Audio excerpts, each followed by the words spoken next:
Welcome to the Snoozecast, the podcast designed to help you fall asleep. On the Snoozecast, we read excerpts from public domain works and occasionally original stories. We'd like to thank our listeners. If you enjoy our show, please share it with a friend.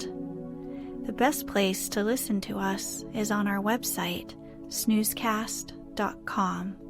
From there, you'll be able to download or play single episodes without having to change any autoplay settings on your device or in your podcast directory. This episode is brought to you by The Last Piece of Cake.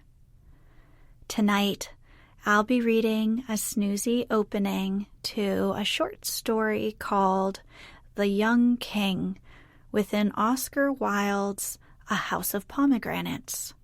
A House of Pomegranates was written in 1891 as a collection of fairy tales that Wilde may have said was intended neither for the British child nor the British public.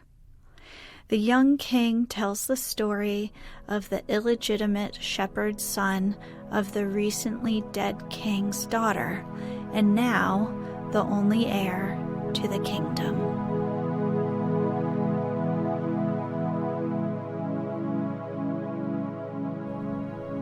Let's get cozy. Close your eyes. Relax your body into the softness of your bed. Now, take a few deep breaths.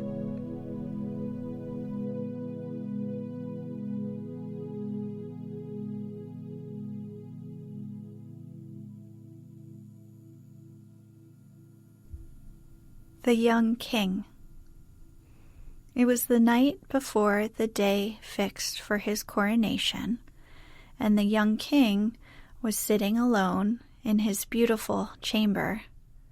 His courtiers had all taken their leave of him, bowing their heads to the ground, according to the ceremonious usage of the day, and had retired to the great hall of the palace to receive a few last lessons from the professor of etiquette, there being some of them who had still quite natural manners, which in a courtier is, I need hardly say, a very grave offense. The lad, for he was only a lad, being but 16 years old of age, was not sorry at their departure, and had flung himself back with a deep sigh of relief on the soft cushions of his embroidered couch, lying there, wild-eyed and open-mouthed, like a brown woodland fawn, or some young animal of the forest newly snared by the hunters. And indeed, it was the hunters who had found him, coming upon him almost by chance, as bare-limbed and pipe in hand, he was following the flock of the poor goat-herd who had brought him up, and whose son he had always fancied himself to be.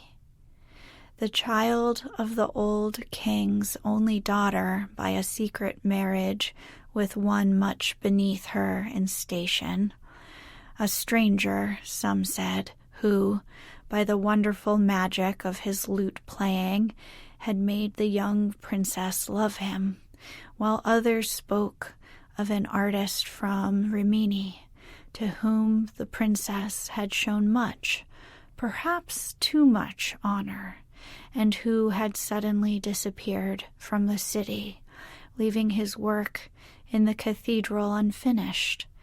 He had been, when but a week old, stolen away from his mother's side as she slept, and given into the charge of a common peasant and his wife, who were without children of their own, and lived in a remote part of the forest, more than a day's ride from the town.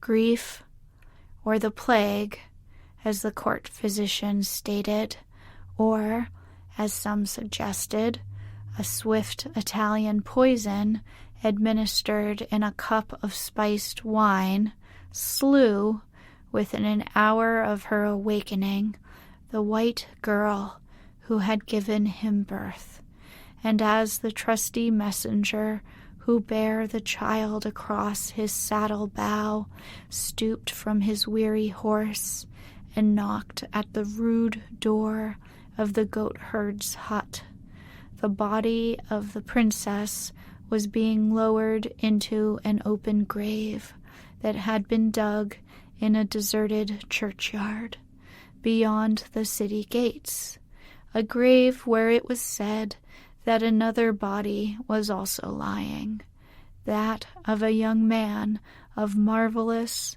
and foreign beauty, whose hands were tied behind him with a knotted cord, and whose breast was stabbed with many red wounds. Such, at least, was the story that men whispered to each other, certain that it was that the old king, when on his deathbed, whether moved by remorse for his great sin, or merely desiring that the kingdom should not pass away from his line, had had the lad sent for and, in the presence of the council, had acknowledged him as his heir.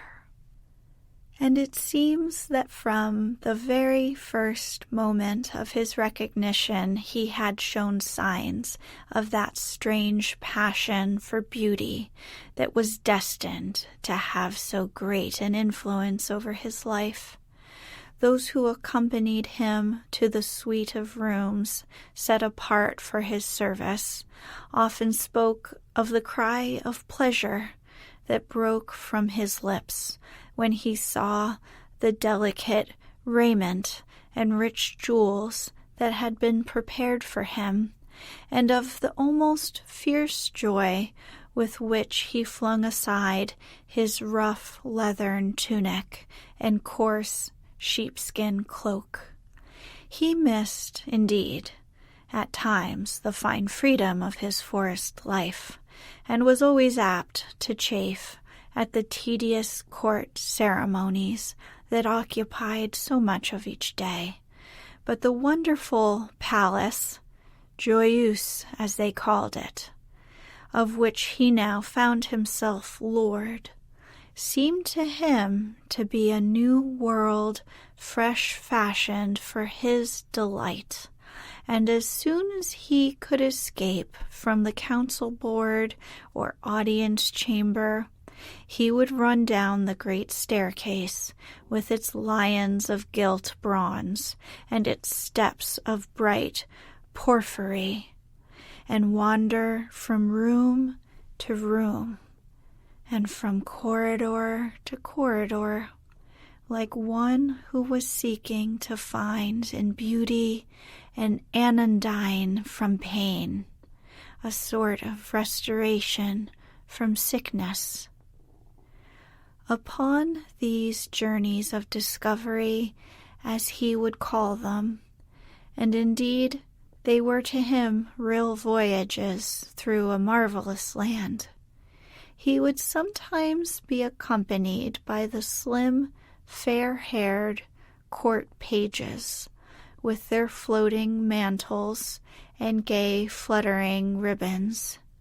But more often he would be alone, feeling through a certain quick instinct, with which was almost a divination, and the secrets of art are best learned in secret, and that beauty, like wisdom, loves the lonely worshipper. Many curious stories were related about him at this period. It was said that a stout burgomaster, who had come to deliver a florid oratorical address on behalf of the citizens of the town, had caught sight of him kneeling in real adoration before a great picture that had been brought from Venice, and that seemed to herald the worship of some new gods. On another occasion he had been missed for several hours, and after a lengthened search had been discovered in a little chamber in one of the northern turrets of the palace, gazing, as one in a trance, at a Greek gem carved with the figure of Adonis. He had been seen, so the tale ran, pressing his warm lips to the marble brow of an antique statue that had been discovered in the bed of the river on the occasion of the building of the stone bridge, and was inscribed with the name of the Bithynian slave of Hadrian. He had passed a whole night in noting the effect of the moonlight on a silver image of Endymion. All rare and costly materials had certainly a great fascination for him, and in his eagerness to procure them he had sent away many merchants, some to traffic for amber with the rough fisher folk of the North Seas, some to Egypt to look for that curious green turquoise which is found only in the tombs of kings, and is said to possess magical properties, some to Persia for silken carpets and painted pottery, and others to India to buy gauze and stained ivory, moonstones and bracelets of jade, sandalwood and blue enamel, and shawls of fine wool. But what had occupied him most was the robe he was to wear at his coronation, the robe of tissued gold, and the ruby-studded crown, and the scepter with its rows and rings of pearls. Indeed, it was of this that he was thinking tonight, as he lay back on his luxurious couch, watching the great pinewood log that was burning itself out on the open hearth.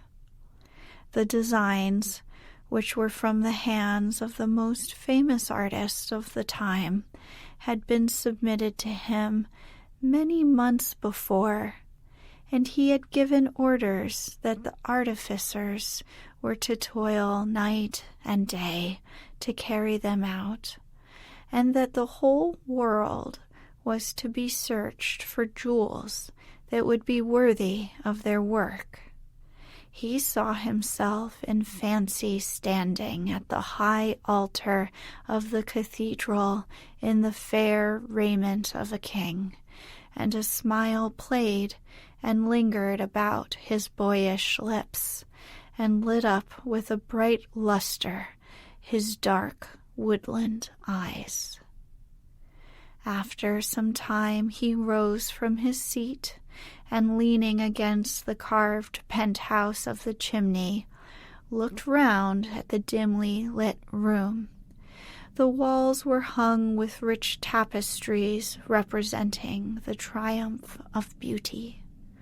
A large press, inlaid with agate and lapis lazuli, filled one corner, and facing the window stood a curiously wrought cabinet with lacquer panels of powdered and mosaicked gold, on which were placed some delicate goblets of Venetian glass and a cup of dark veined onyx.